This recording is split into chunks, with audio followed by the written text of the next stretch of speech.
Hello guys, welcome to Mr. Up to Date. Today we are going to look at the 5 secret military weapons of the US military. So, without wasting time, let's get right into the video, shall we? Coming in at number 1, we have the HAARP. Hugo Covers brought international attention to the HAARP facility in Alaska when he accused the United States Air Force of using this high-frequency transmitter array to trigger the 2010 Haiti earthquake. Until this point, casting aspersion on the United States Air Force Research Station was a fox pest committed by only the loneliest of the team foreign headers. Theories about the darker side of HAARP were supposedly put to rest when the Air Force announced that this ionospheric research complex would be closing its door in 2014, but speculation was kindled back into flame when HAARP was reopened in 2017 by the University of Alaska Fairbanks. Admittedly, it probably wasn't a good choice for PR perspective on the part of the UAF to pick the artificially induced manifestation of weather phenomenon as their first experiment. When HAARP's new custodian announced their plan to create a version of the aurora borealis that was invisible to the naked eye in the skies over Alaska, many took this as confirmation of this controversial research station weather manipulating abilities. Although the HAARP program has been repeatedly accused of manipulating the weather and broadcasting mind control signal, none of these claims have been clearly demonstrated to be either true or false so far.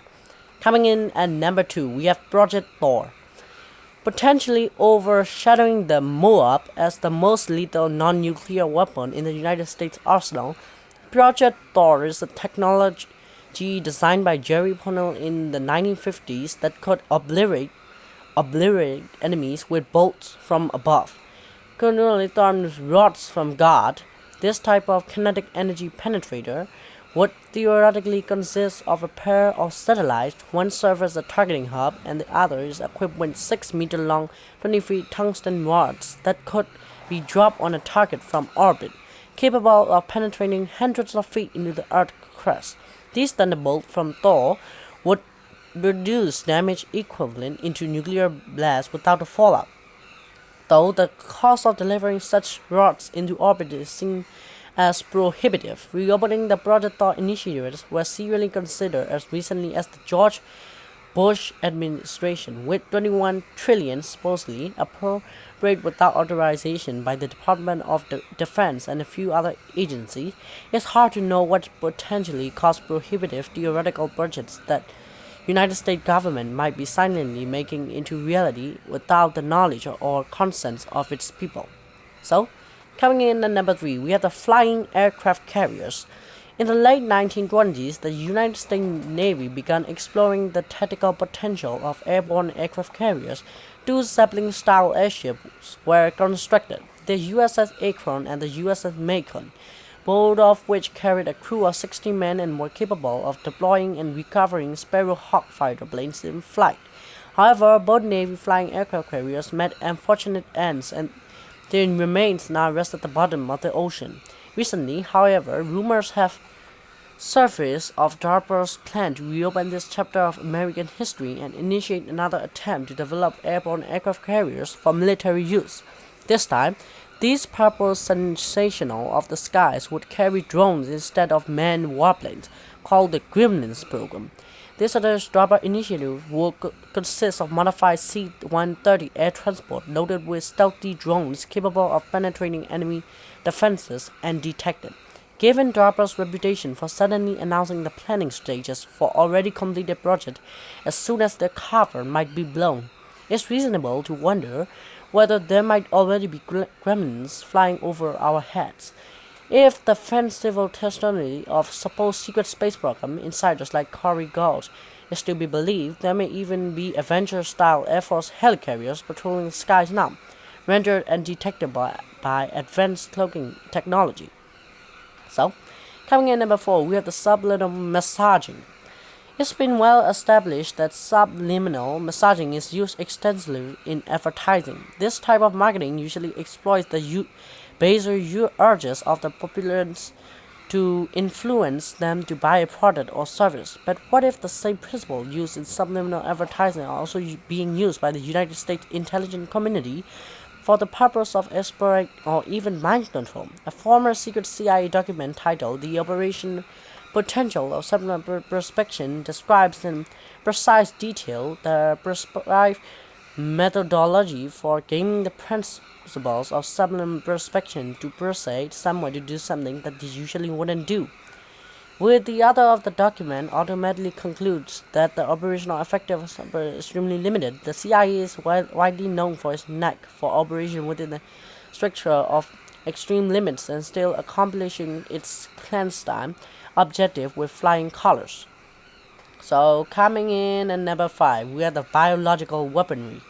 Between 1949 and 1969, the United States military tested biological weapons on its own people without their knowledge or consent. One such experiment occurred in 1950 when a U.S. Navy ship sprayed billions of tiny microbes into the atmosphere over San Francisco, causing a massive upsurge in illness and potentially killing one resident.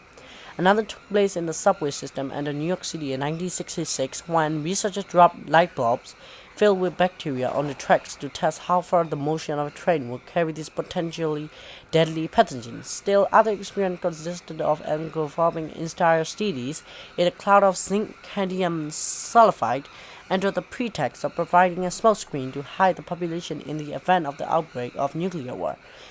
The military tells us that all this was done to learn how to better protect us from foreign adversaries, but many wonder whether the benefits of such reckless experimentation truly outweigh the cost. However, dangerous pathogens released into the atmosphere might be the least of the biological threats to which the American people have been exposed by their government. In 2016, DNI Director James Clapper expressed his concern that gene editing technology might become a weapon of mass destruction if it falls into the wrong hands.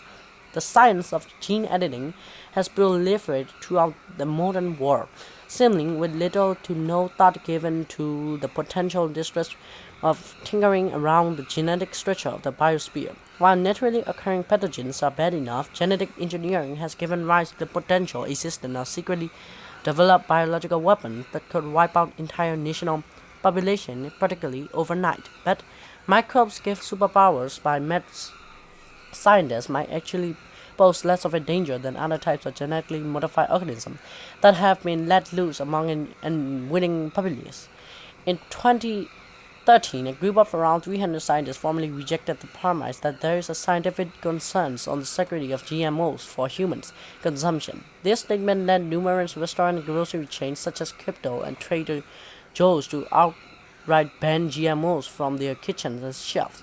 Yet other corporations continue to alter the genetic code of vital crops like corn and soybeans under the protection of an army of scientific publications and news outlets that repeatedly assure their audience that GMOs pose no threat to the human body or the biosphere.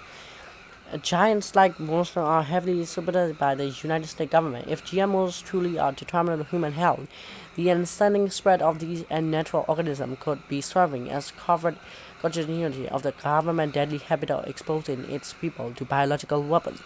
So, if you do enjoy the videos, subscribe and check out my other videos as well. So, see you guys on another video. Bye.